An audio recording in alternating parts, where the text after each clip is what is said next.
Indian railway में as a loco pilot काम करने वाले अमन भाई बताते हैं कि एक रात खाना खा के वो अपने रेलवे कॉलोनी वाले क्वार्टर में सोने चले गए। रात के करीब 12:30 बजे प्यास लगने की वजह से अचानक इनकी नींद टूटती है। ये अपने बेड से उठ के चुपचाप पानी पीने के लिए घर के पीछे जो आंगन था उसकी ओर जाने लगे। इसी आंगन के एक कोने में इनका किचन था, पर यहाँ उस रात अमन भाई के साथ जो कुछ भी आंगन के अंदर हुआ वो इस भयानक किस्से का बस एक छोटा सा हिस्सा था। अब देखो, जिस राज्य की ये कहानी है वो अपने कोयले की खदानों के लिए मशहूर है और अमन और उस रेलवे कॉलोनी में रहने वाले बाकी लोगों के साथ जो जो घटनाएं घटी उसका सीधा लिंक इसी कोयले की खदान से था। इस बेहद ही रोमांचक कहानी को मेरे साथ शेयर किया है अमन भाई ने। अब देखो, आज की कहानी इतनी ज्यादा सेंसिटिव है कि मैंने इसे सोचा था कि सिर्फ मेंबर्स के लिए ही डालूंगा, क्योंकि इसमें कुछ ऐसे सामाजिक तत्व भी इन्वॉल्व होंगे जो शायद आने वाले टाइम में कुछ प्रॉब्लम क्रिएट कर सकते हैं। इसी चीज को ध्यान में रखते हुए जो अमन भाई थे उन्होंने मुझे बोला कि मेरा नाम चेंज कर दीजिएगा भैया।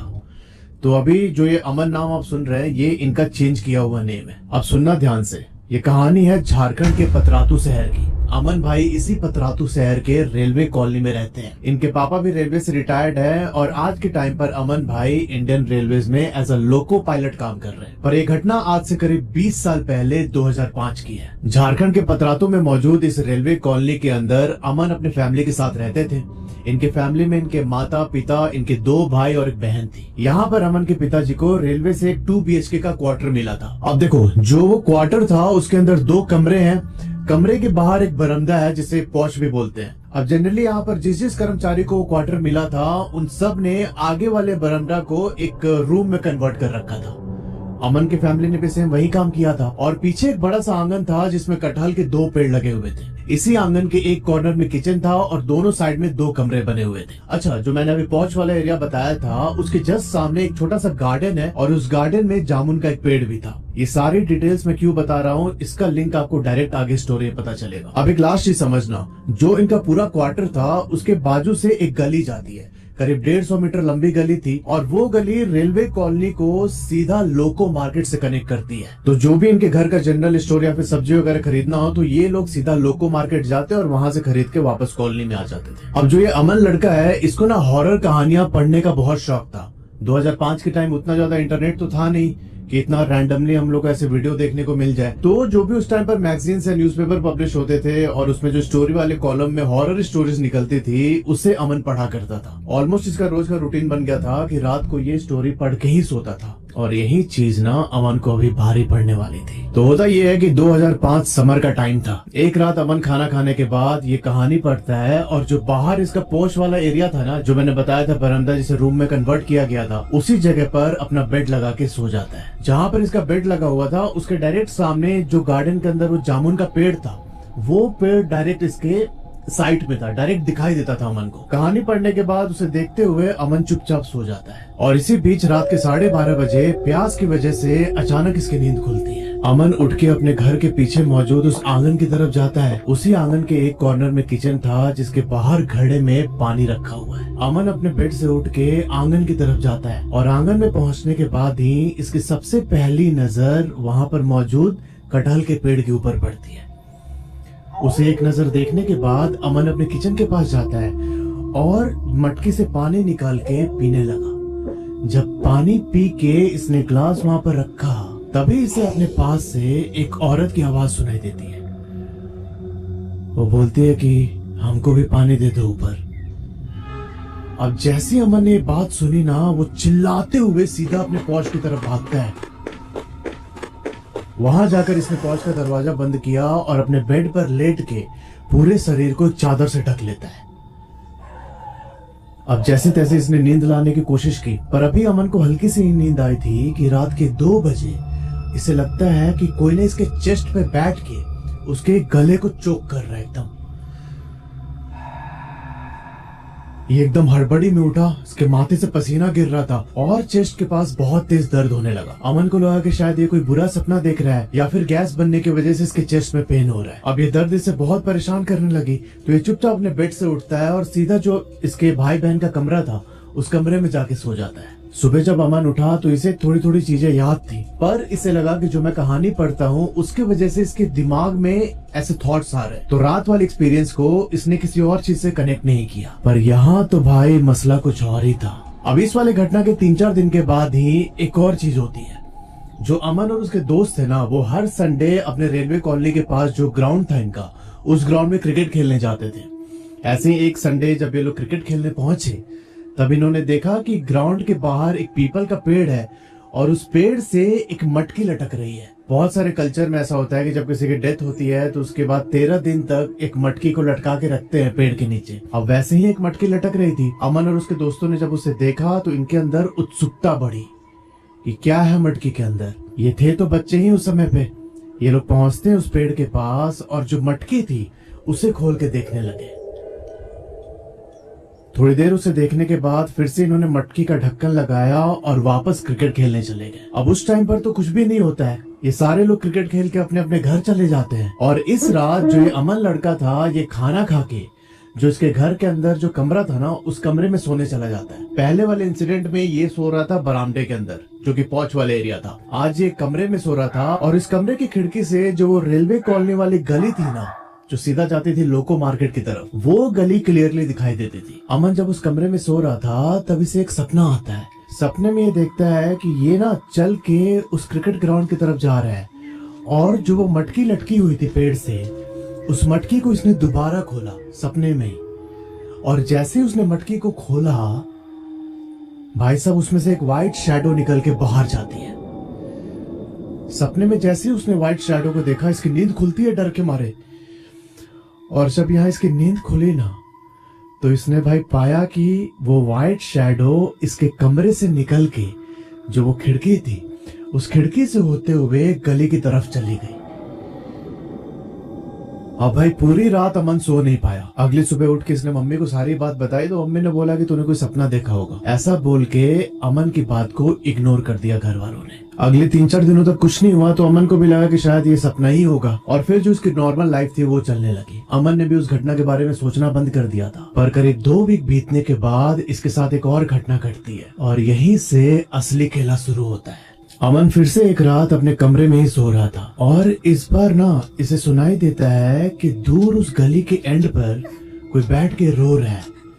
वो किसी लड़की के रोने की आवाज थी और उस आवाज को सुनकर अमन की नींद खुलती है। अमन क्लियरली समझ पा रहा था कि ये कोई सपना नहीं है, बल्कि सच में कोई उस गली के एंड पे बैठ के रो रहा है।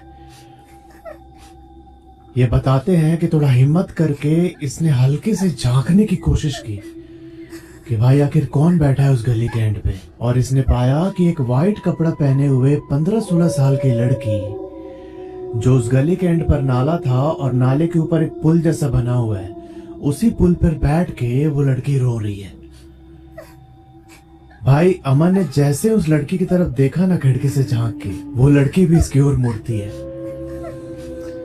2-3 सेकंड आई कांटेक्ट हुआ और अमन बताते हैं कि उसका आंख एकदम लाल था और वो चेहरा इतना ज्यादा भयानक था कि उसे देखते ही अमन चिल्लाता है जोर से और वहीं पर बेहोश होकर गिर जाता है।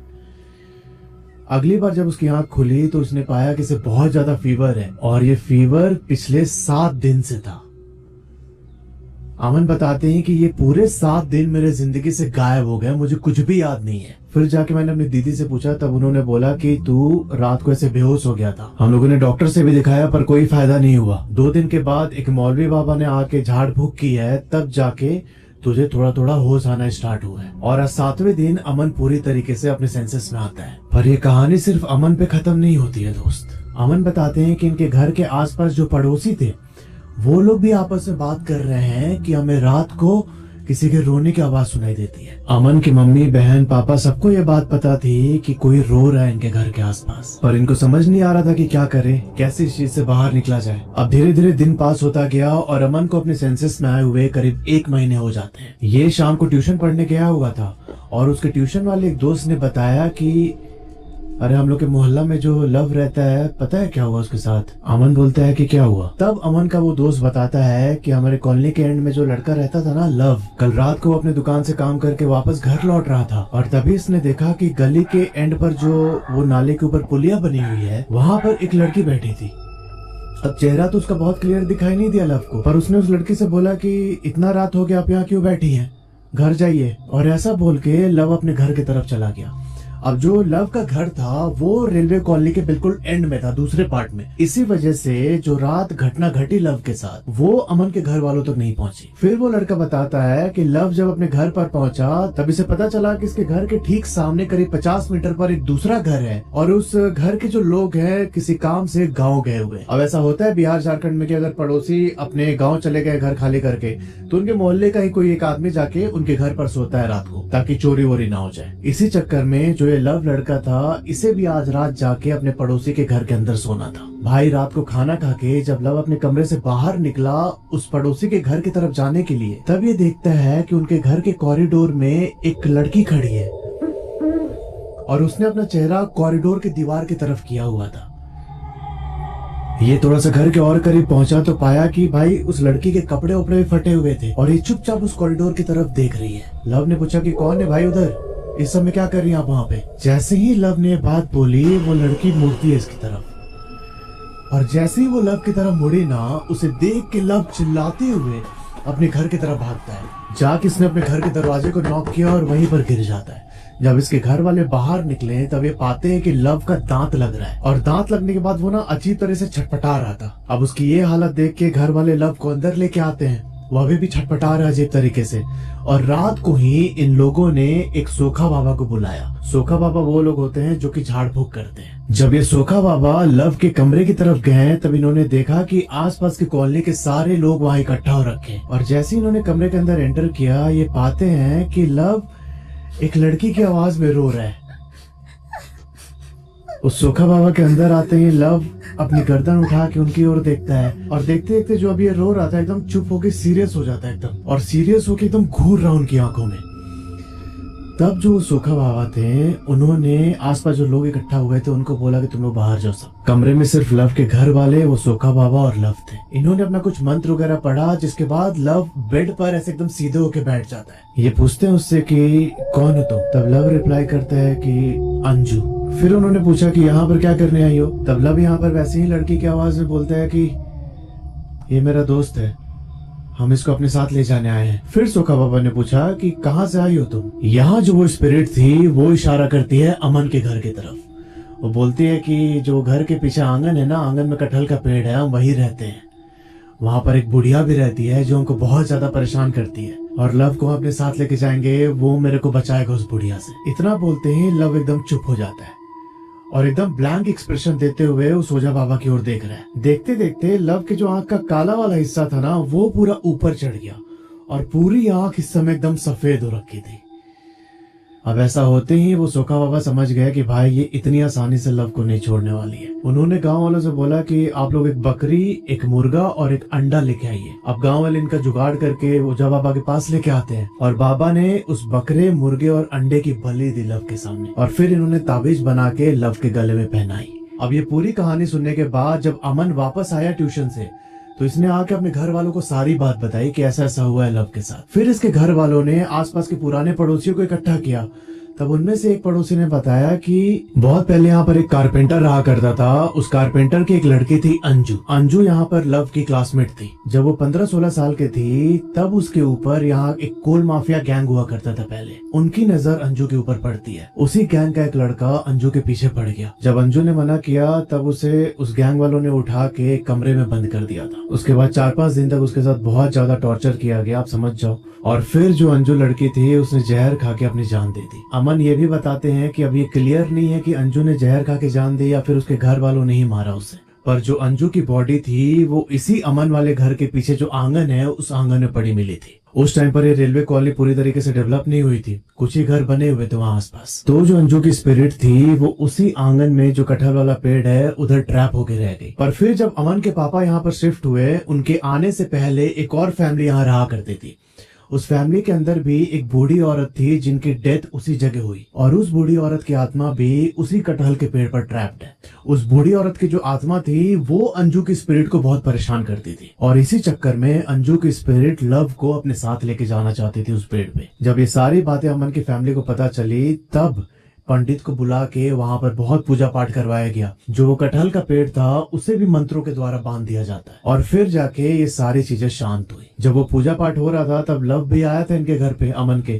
तब पंडित जी ने इनको साफ साफ बोला था कि बेटा जो तुमने वो पहना हुआ है ना ताबीज, उसे कभी मत निकालना गले से, वरना मैंने जो इसे बांध के रखा हुआ है, अगर किसी भी तरीके से आजाद हो गई तो सबसे पहले तेरे पे ही अटैक करेगी। ऐसा बोलकर पंडित जी ने वहां पर पूजा पाठ खत्म किया और वापस अपने घर चले गए। तो यार ये थी पूरी कहानी। और आपके जानने में ऐसा कोई इंसिडेंट हुआ है तो नीचे जो ईमेल आईडी आ रहा है उस पर अपनी कहानी मुझे भेज सकते हैं। मिलते हैं आपसे अगले वीडियो में, तब तक के लिए अपना ध्यान रखो।